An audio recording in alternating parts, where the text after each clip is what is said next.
En éducation, maintenant, bien des efforts sont mis pour la réussite scolaire. Pour certains élèves, le cheminement académique est parfois plus difficile.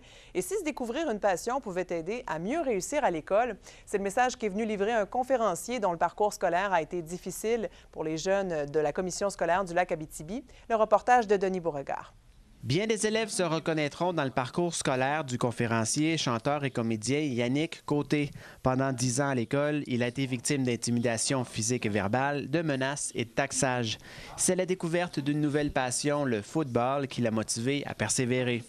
Le football, c'était parascolaire, mais c'est ce qui me faisait aimer l'école. Parce que moi, quand j'allais à l'école, c'était vraiment synonyme de « je vais me faire battre », c'est vraiment pas le fun, sauf que là, le football, ça donnait tout un sens à l'école. J'avais le goût d'aller à l'école à cause du football. Donc, le but d'essayer de nouvelles passions et de se dépasser à travers ces passions-là pour justement réussir à l'école, tout simplement. De plus en plus, on sent que la réussite éducative, c'est l'affaire de tous. De belles initiatives existent sur le territoire, comme les parposants de la réussite scolaire. Donc, quand Desjardins a proposé d'offrir une conférence sur le sujet, le comité de la réussite éducative était emballé.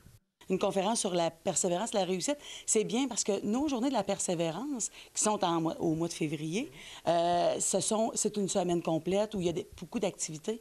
Mais ce qu'on souhaite, c'est qu'on y pense à tout moment dans l'année.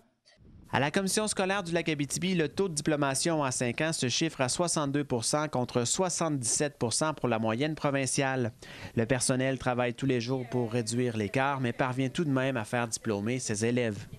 On va performer sur 7 ans, donc plus de 5 ans. Et on peut expliquer ça par des voies de formation qui permettent, par exemple en enseignement modulaire individualisé, d'aller permettre aux élèves d'aller chercher les matières manquantes ou les matières en échec. Donc, on permet à l'élève de demeurer au secteur jeune, d'aller chercher soit la maths, soit le français, soit l'anglais, les matières de base. La commission scolaire continue donc les efforts afin d'augmenter le nombre de diplômés. Elle qui, rappelons-le, d'ici 2020 veut améliorer de 11 % la diplomation chez les moins de 20 ans. Denis Beauregard, RNC Nouvelles, La Sarre.